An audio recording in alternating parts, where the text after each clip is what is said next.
Welcome to the Science of Success with your host, Matt Gardner. Welcome to the Science of Success. I'm your host, Matt Gardner. I'm an entrepreneur and investor in Nashville, Tennessee, and I'm obsessed with the mindset of success and the psychology of performance. I've read hundreds of books, conducted countless hours of research and study, and I'm going to take you on a journey into the human mind and what makes peak performers tick, with a focus on always having our discussions rooted in psychological research and scientific fact, not opinion.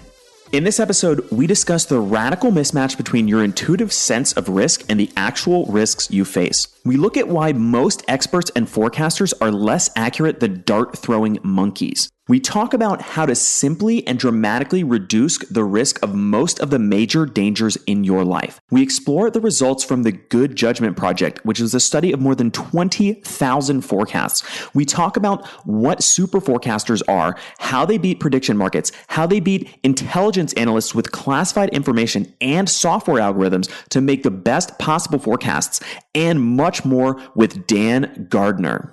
The Science of Success continues to grow with more than 650,000 downloads, listeners in over 100 countries, hitting #1 new and noteworthy, and more. A lot of our listeners are curious how to organize and remember all this information. I get listener emails all the time asking me, Matt, how do you keep track of everything? How do you keep track of these interviews, podcasts, books that you read, studies that you read, all this incredible information?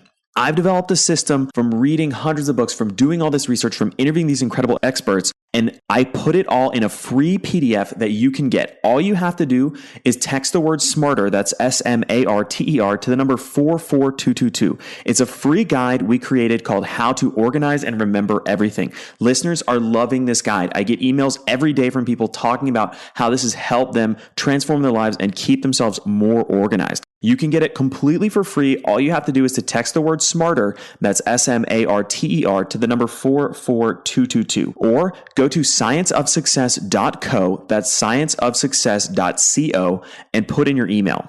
In our previous episode, we discussed why the happiness movement has done us a disservice and sometimes actually makes things worse, how perfectionism creates the illusion of control and distorts your reality, how to become aware of the critical inner voice at the root of your pain and unhealthy habits, the incredible power of self-compassion, and much more with Megan Bruno.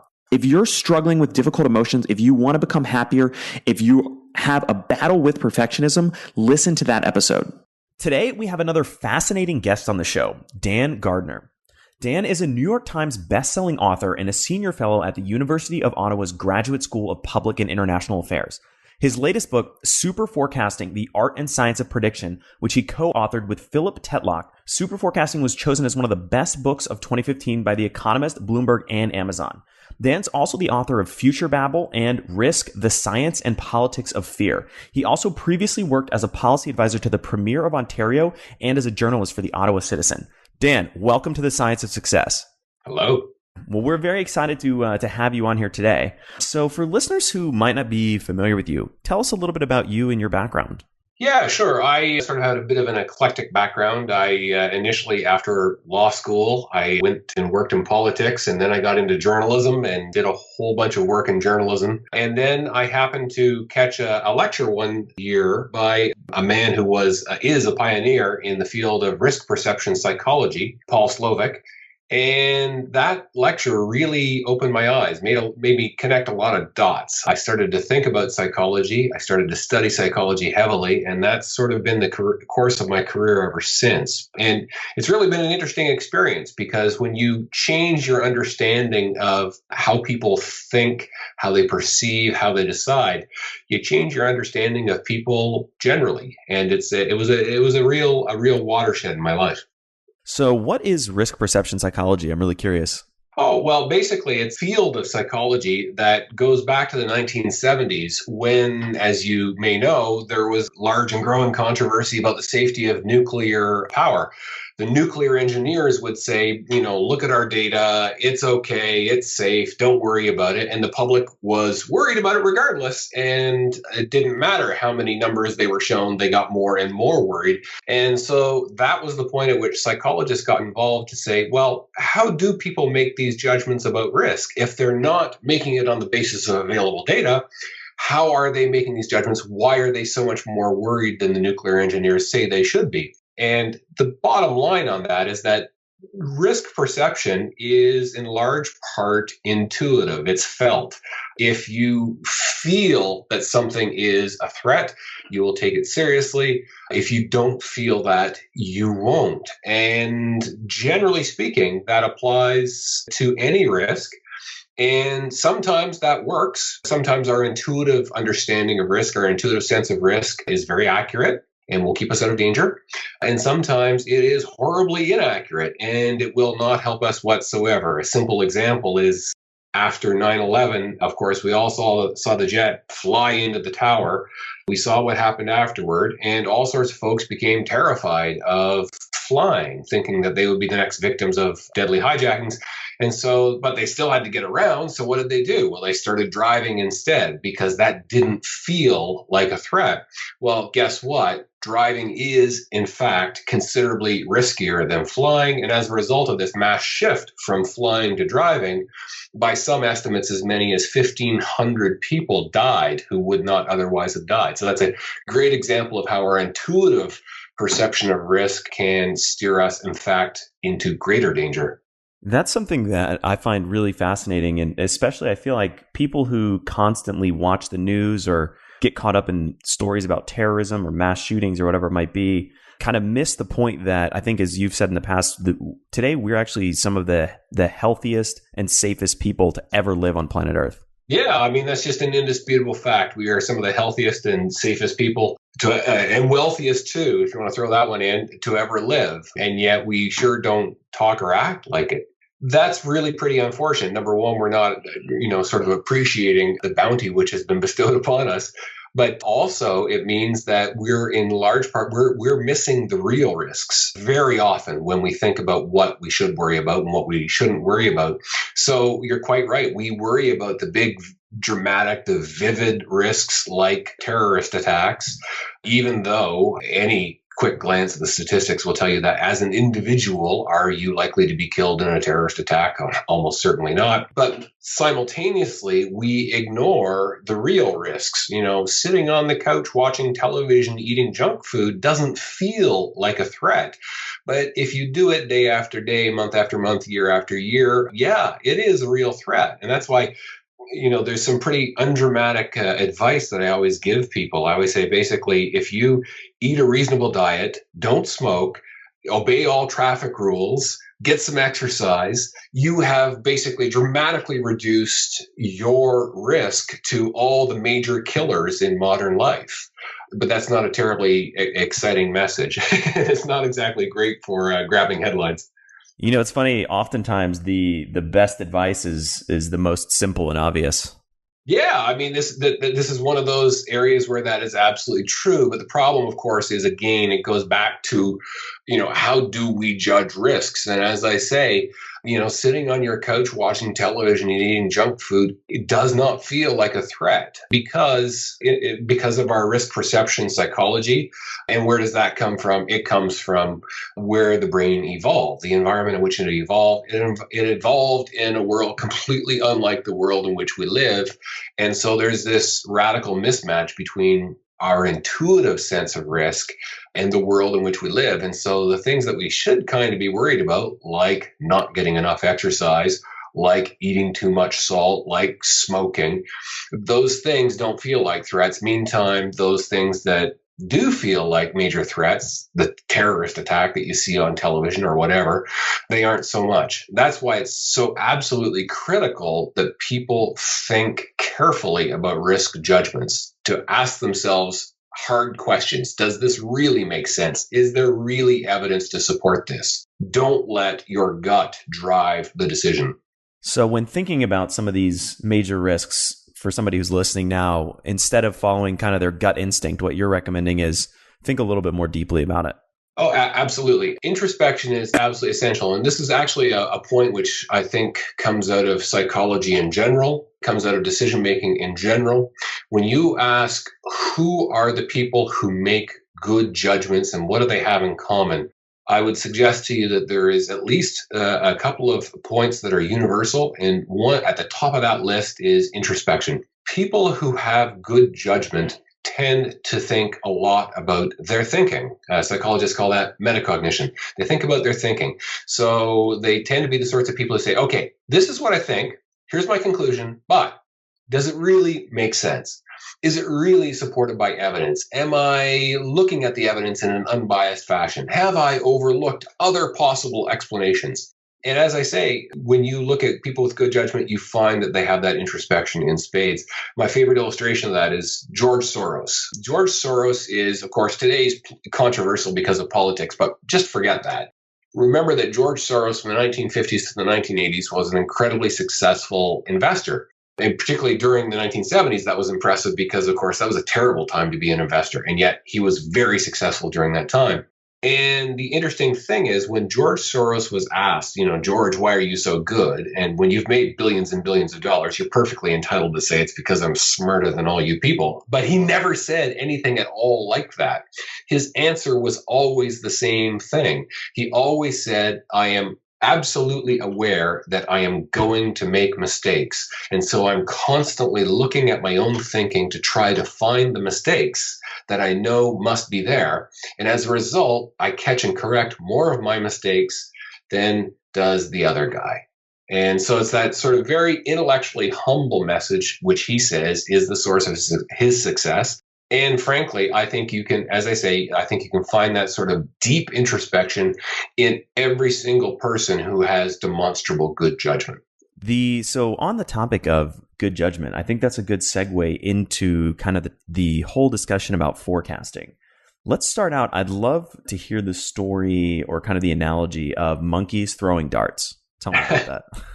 Yeah, we call that the unfortunate punchline. My co-author, Philip Tetlock, is a very eminent psychologist, originally at the University of California, Berkeley, now at the University of Pennsylvania at the Wharton School of Business. And Phil, back in the 1980s, became interested in expert political judgments. You have very smart people who are observing world affairs and they say, okay, I think I understand it and I think I know what's going to happen next. And they make a forecast.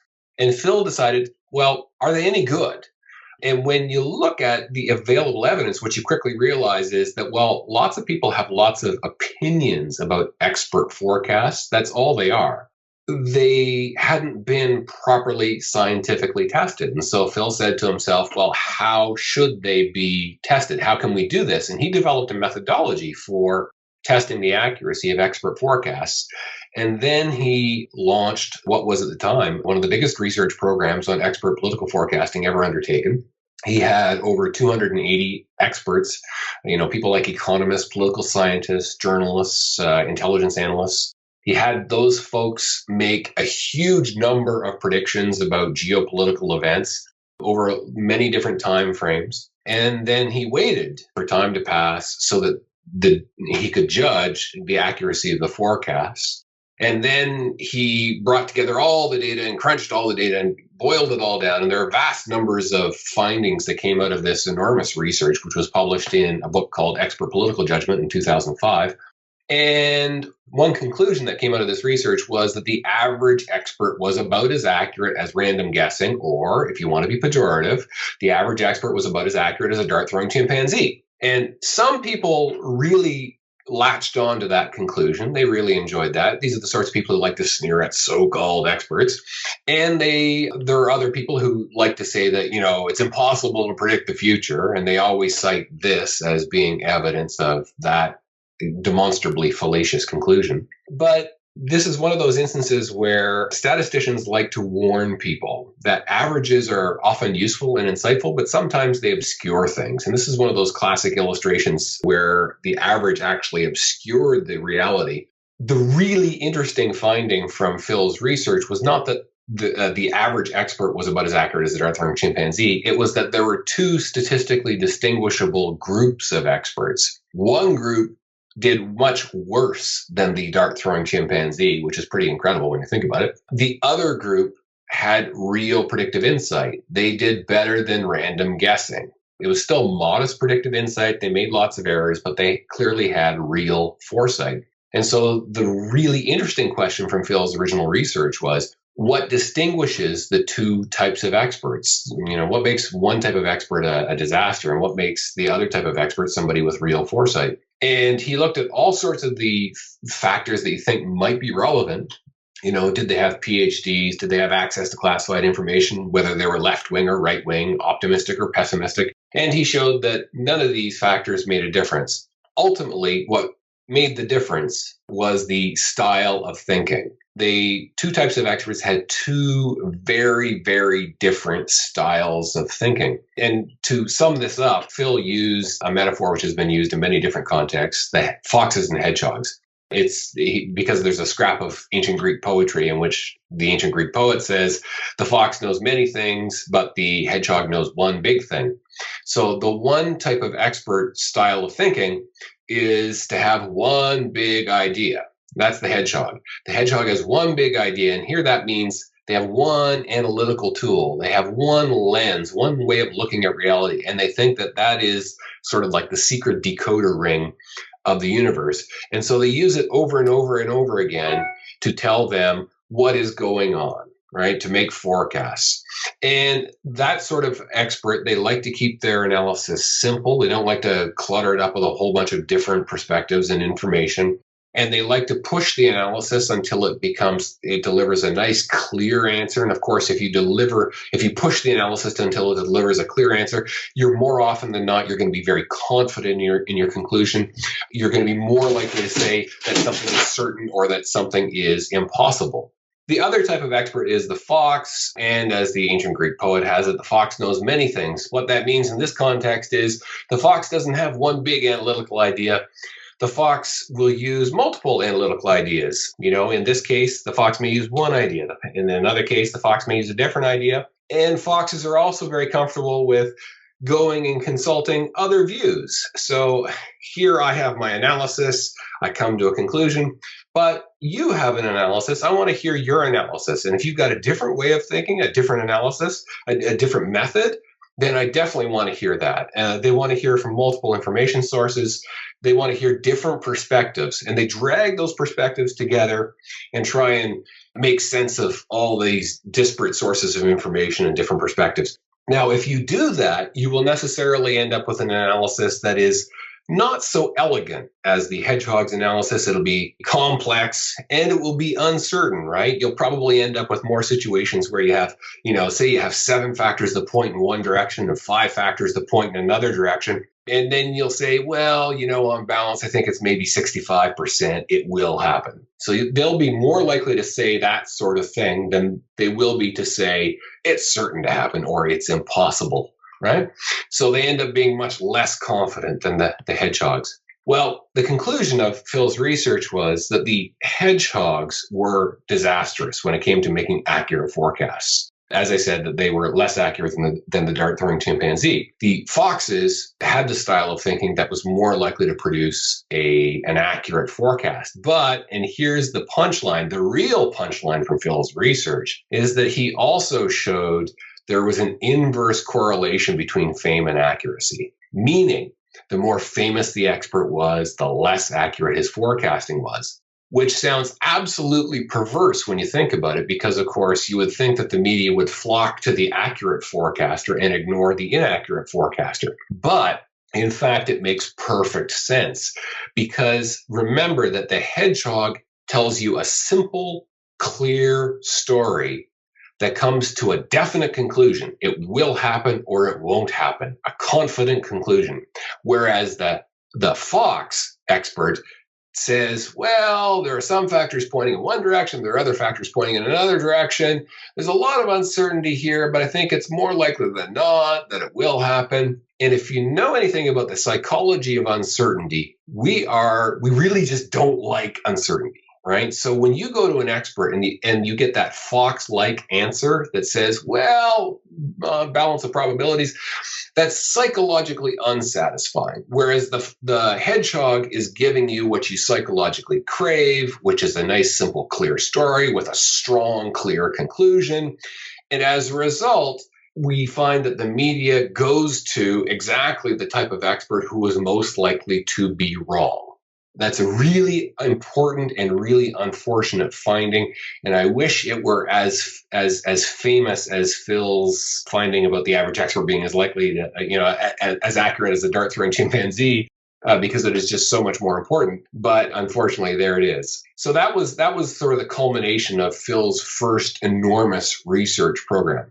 I think it's such an important finding that the smartest people, or the most accurate forecasters, as you call them, the foxes, are often kind of the most humble and the least very, kind of confident and certain about what's actually going to happen. Yep. This is again, if you were to ask me about sort of universals of good judgment, I think one of the universals is a quality that I call intellectual humility. And I emphasize intellectual humility because it's not just humility. This isn't about somebody wringing his or her hands and saying, I'm not worthy, I'm no good. By intellectual humility, I mean, it's almost like a worldview in which you say, look, reality is immense, complex, fundamentally uncertain in many ways. For us to understand even a little bit of it, let alone to predict what's going to come next, is a constant struggle. And what's more, we're fallible people and people make mistakes.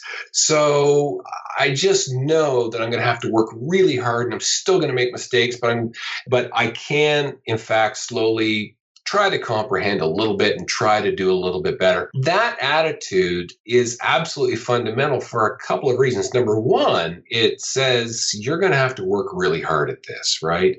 Comprehending reality, let alone forecasting, is not easy. Expect to work hard if you want to do it well and accurately. Number two is it encourages introspection. You remember I mentioned earlier that introspection is universal among people with good judgment. Well, if you're intellectually humble and you know you're going to make mistakes, you're going to be constantly thinking about your thinking so that you can try and find those errors. Okay. So that is sort of that introspection flows naturally out of intellectual humility. And the third element that flows out of intellectual humility is this. If you have this idea that, the universe is vast and complex and we can never be sure, then you know that certainty is an illusion. You should not be chasing certainty because human beings just can't manage that. So what does that mean? That means don't think of making a forecast in terms of it will happen or it won't happen. Don't think in terms of it's 100% or 0%.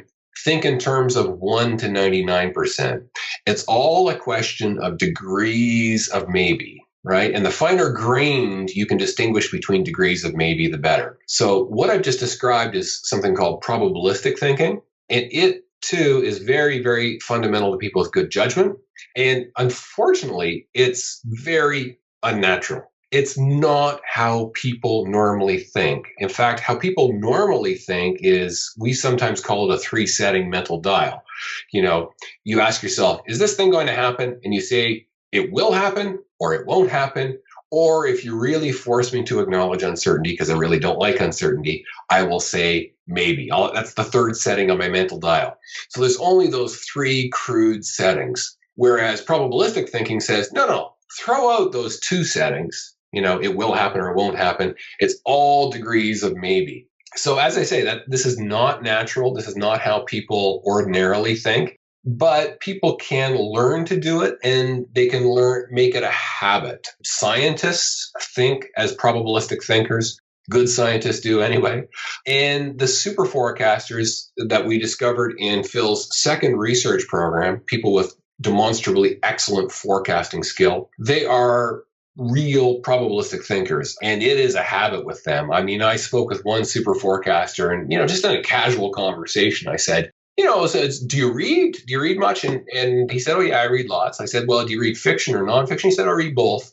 I said, well, what proportion of the two would you say that you read? And he said, oh, it's about 70-30. And then he caught himself and thought carefully. And he said, no, it's closer to 65-35. Right? And this is in a casual conversation. Normal people just don't think with that degree of fine-grained maybiness. But people who learn to think in probabilistic terms, they can make it habitual and they can think that carefully. And by the way, the data is very clear that is, in fact, one of the reasons why these super forecasters are super. Before we dig into that, because I do want to talk about how we can kind of train ourselves and to think more probabilistically and how we can learn from some of these super forecasters, touching back on the idea of why people dislike uncertainty so much, can you share kind of the anecdote about cancer diagnosis? Oh, sure. Look, when I say that people dislike uncertainty, people get it. Okay, I dislike uncertainty. I would prefer to have hard facts. It is or it isn't. Okay. But I don't think they quite appreciate just how profoundly aversive uncertainty really is, psychologically aversive. It really is. And let me illustrate, in fact, with two illustrations. One is a scientific study that was conducted in Holland where they asked volunteers to experience electric shocks. And some of the volunteers were told, you are about to receive 20 strong electric shocks in a sequence. And then they were wired up to be monitored for the physiological evidence of fear, which is elevated heart rate, elevated respiration rate, perspiration, of course. And then other volunteers were told, you will receive 17 mild electric shocks interspersed randomly with 3 strong electric shocks, and they too were monitored for the evidence of fear. Now, objectively, the first group obviously received much more painful shocks. But guess who experienced more fear? It was the second group. And why? Because they never could know whether the next shock would be strong or mild. And that uncertainty caused much more fear than the pain itself. So that sort of aversion to uncertainty is very powerful stuff. And you will see it in doctors' offices. In fact, any doctor will tell you a version of the story I'm about to say. The patient comes in, the doctor has reason to suspect that the patient has cancer, tells the patient this, says, but we can't be sure. We have to do more tests and then we'll see. So they do the tests and then the patient waits. And any person who's ever been through that will tell you that the waiting is hell. And then one day you go back to the doctor's office, you sit down, and sometimes, unfortunately, the doctor has to say, I'm afraid to tell you that the tests confirm that you have cancer. And almost universally, what patients report feeling at that moment is relief. They feel better. And they almost always say the same thing. At least I know. At least I know. So that's how powerful uncertainty is, that the possibility of a bad thing happening can be a greater psychological burden on us than is the certainty that the bad thing is happening. And so if that's the case, if uncertainty is so horrible to us and we just want to get rid of it, it's really no surprise then that we will turn to sources that promise to get rid of uncertainty, even when it's not rational to do so. So now let's dig into kind of the idea of super forecasting, and let's start with, what is a super forecaster? Yeah, it's a bit of a grandiose term, I have to admit, but it actually has humble origins. A number of years ago, the Office of the Director of National Intelligence in the United States, that's the office that oversees all the 16 intelligence agencies, including the CIA in the United States. A number of officials in that office decided that they had to get more serious about analyzing the forecasting that the intelligence community does, because I don't know if you're aware, but the intelligence community actually spends a lot of its time not just spying, but also analyzing information to try and figure out what's going to happen next. So, if Russia is saber rattling, they're going to make a forecast. Will Russia try to seize the Crimea? They'll try to make forecasts about all sorts of geopolitical events, including economic events, like, what's going to happen to the Chinese economy in the fourth quarter, that sort of thing. And so the officials within the ODNI decided they had to get better at this. And one of the ways that they decided they would get better at this is to sponsor what became called a forecasting tournament. And what that meant was very simple. It sounds like a game, but it's not a game. It's an enormous research program. And what they did was they went to leading researchers in forecasting and they said, you set up a team to make forecasts and we'll ask questions, and they'll be the real world questions that we have to answer all the time. And we'll ask them in real time. So as they arise, if an insurrection breaks out in Syria, we'll ask something about how that will proceed. And so you have to forecast it, and then we'll let time pass, and then we will judge whether your forecasts are accurate or not. And we'll do this for lots and lots and lots of questions. And you guys, you researchers, you can use any methods you want. And then at the end of this process, we will be able to analyze the accuracy of all these forecasts. We will see which methods work, which methods don't, and then try to learn how we can improve what we're doing. Very sensible stuff, you would think. So as I say, they went out to leading researchers. Ultimately, they ended up with 5 university-based research teams in this forecasting tournament. One of the research teams was led by my co-author, Philip Tetlock, and that team was called the Good Judgment Project. To give you an idea of the scale of this undertaking, the Good Judgment Project, which, as I say, was only one of 5 teams, it involved volunteers. They went out and they recruited and, through blogs and whatnot and said, basically, do you want to spend a little free time making geopolitical forecasts? Then sign up here. And so they got huge numbers of volunteers. At any one time, there were 2,800 to 3,000 people involved with the Good Judgment Project.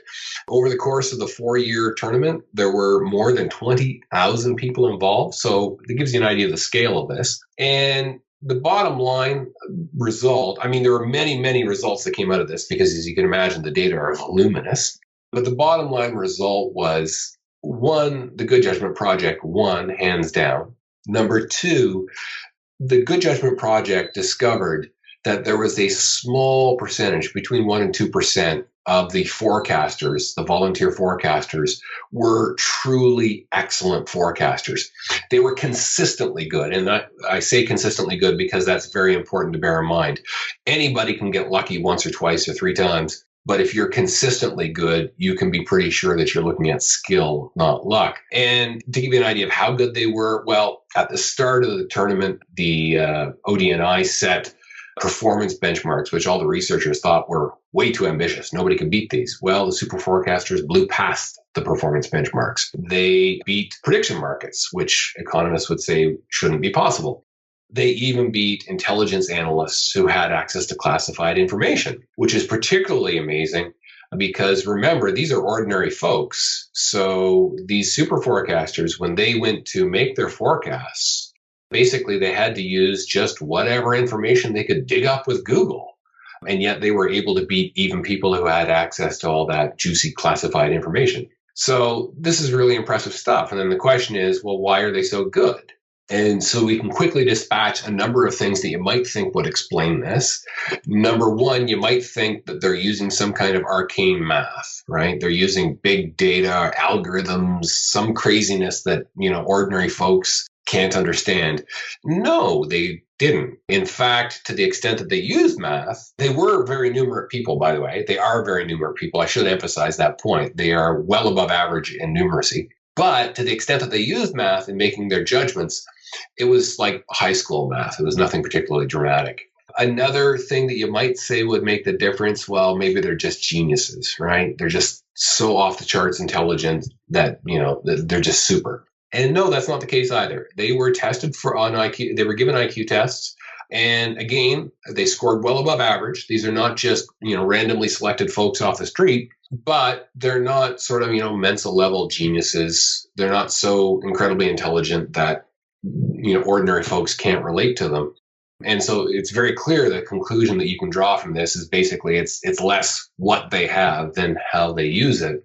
And the third element that you might think is specialist knowledge, right? You might think, well, okay, these are experts in some fields, in the fields that they're trying to forecast. And no, I can tell you categorically, they were not experts in the field. They're very informed people, right? These are people who agreed to make geopolitical forecasts in their spare time. It's no surprise that they're smart. They follow the news. They follow international news. They're interested in this stuff. They're very informed, but they're not specialists. And we know this for the very simple reason that they were asked about all sorts of different questions in all sorts of different fields, and nobody is an expert in every field.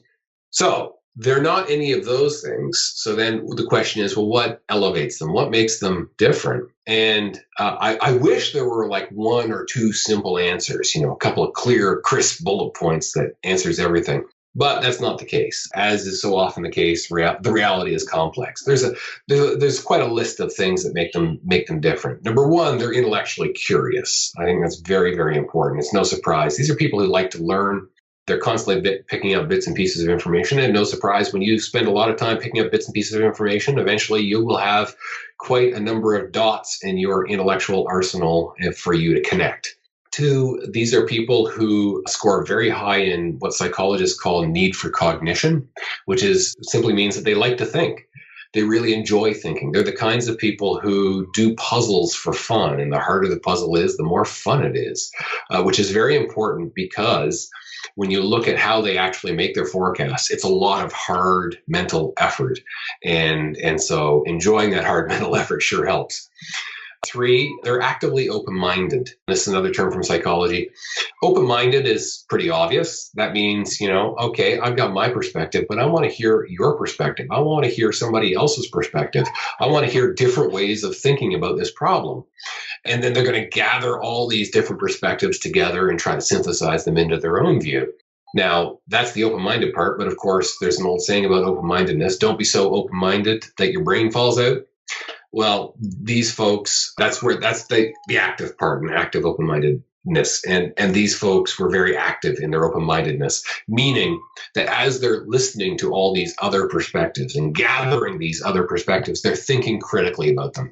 They're saying, does that really make sense? Is that actually supported by evidence? Is that logical?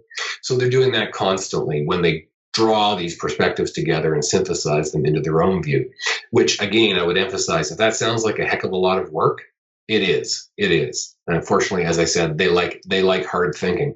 And fundamentally also, they're intellectually humble. I mentioned intellectual humility earlier. That is absolutely true here. And all the things that flow from that are true. They're hard mental workers. They are deeply introspective people. They're constantly looking at their thinking, trying to find the mistakes, trying to correct it and improve it. And they're probabilistic thinkers. That also flows from intellectual humility. And so another element I would also add is simply this. If you ask, how do they actually approach a problem? How do they actually make a judgment? One of the critical differences between a super forecaster and most ordinary folks is rather than simply vaguely mulling over information, and stroking your chin until somehow an answer emerges somehow and you don't know how.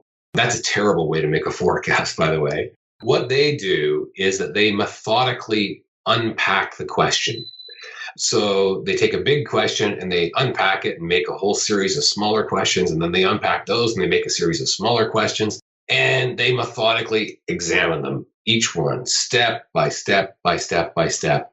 Again, this is a very laborious method. A lot of hard mental work goes into it, but it's demonstrably effective. There's a famous physicist named Enrico Fermi, one of the fathers of the atomic bomb, who became famous for his ability to estimate things accurately.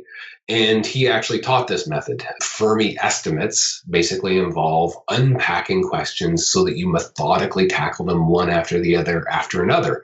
People who work in physics or engineering will be familiar with this. Fermi estimates are actually taught in those departments. In fact, to engineers, this is almost second nature, this idea of unpacking the problem and methodically tackling it that way. It's probably not, this is a bit speculative, but it's probably not a coincidence that a disproportionate number of the super forecasters have engineering backgrounds. So software engineers, computer programmers, whatever, people with engineering backgrounds sort of get this. That was fascinating. And I think one of the most important things you said is that it's not easy and it takes a lot of hard work to make effective decisions, or in this particular context, effective forecasts. One of the things that I always say is that there's no kind of get rich quick strategy to becoming a better thinker. It takes a lot of time, energy, reading, and introspection to really build kind of a robust thought process to improve your own ability to think and make better decisions. That's absolutely correct. And it also touches on a further factor, which I didn't mention, which is certainly one of the most important, which is that these are people who have what psychologists call the growth mindset, which is that they believe that if they think hard and they work hard and they practice their forecasting skill and they look at the results of their forecasts and they think about how they got them right or how they got them wrong, and then they try again, that they will improve their forecasting skill, just as you would improve any skill that you practice carefully with good feedback over time. You might say, but isn't that perfectly obvious? Doesn't everybody understand that in order for you to improve a skill, you have to practice it? And the more you practice, the better it will get. And unfortunately, that's just not true. There's a psychologist named Carol Dweck who has done an enormous amount of research in this field, and she talks about two mindsets. One is the growth mindset that I just described, but the other mindset is the fixed mindset, which is basically the idea that we're all born with abilities and talents and skills, and that's all we've got. So if I try something and I fail, I'm not going to try it again because I have demonstrated the limits of my abilities, and it would be foolish of me to waste time trying to improve those abilities. And so that's why it's very, very critical. And we see this clearly in the SuperForecasters. They have very strong growth mindset, and more importantly, they put it into action. So they were making their forecasts. They were doing postmortems, trying to figure out what went right, what went wrong, and why. They were trying to improve on the next round, and they did. There was demonstrable improvement. And so it's very clear that underlying all of this is you have to have some belief in the ability to grow, or you won't engage in the hard work that's necessary to grow. And longtime listeners to the show will know that that on here we're huge fans of Carol Dweck and the book mindset, and we actually have a whole episode on kind of the difference between the growth mindset and the fixed mindset, and breaking out all those things. So I'll include links to both of those things in the show notes for people to kind of be able to dig down and really understand those concepts who may not have heard the previous episodes we have about that kind of stuff. But yeah, I totally agree. I'm a huge fan of the growth mindset, and I think it's critically important. Yeah, and there's no question that in Phil Tetlock's research, super forecasting research, the data very clearly demonstrate that. So for somebody who's listening, what are some sort of small, concrete steps they could take right now to kind of implement some of the best practices of super forecasters to improve their own thinking? Well, the first thing I would say is adopt as an axiom, because of course, as humans, we all have to have axioms in our thinking. Adopt as an axiom that nothing is certain, right? And it's easy to say that in the abstract, but it's a lot harder to apply it in our lives, because if you stop and you think about your own thinking, you'll begin to realize that you use the language of certainty constantly, which is normally fine. You know, I'm sure in this conversation, I've used certainly and that sort of thing. But remember, at a minimum, that any time that you say certain or refer to certainty, there's an asterisk, almost, right? The asterisk means almost, because in fact, in reality, literally nothing is certain, not even death and taxes. And once you start to think in those terms and you make that an axiom, you can start to make it a habit to say, okay, it's not certain. How likely is it? Think in terms of probability. And, you know, it's often said that the ability to distinguish between, you know, a 48% probability and a 52% probability, or even a 45 and a 55% probability, it sounds like a modest thing. But if you can do that consistently, that's the difference between going bankrupt and making a fortune in certain environments, such as Las Vegas or Wall Street. And so learning to think, to make it habitual to think in terms of probability is, I think, step number one. And for listeners who want to find you or the book, what's the best place for people to find you online? Probably dangardner.ca. That's Dan Gardner, GARDNER.ca for Canada. And for listeners who might have missed it earlier, the book that we've primarily been talking about is Super Forecasting. Highly recommend it. As you can tell from this interview, Dan is incredibly sharp about all of these different topics. Dan, for somebody who's listening, obviously they should check out Super Forecasting. What are some other resources you'd recommend if they want to learn more about kind of how to make better decisions and how to make better forecasts?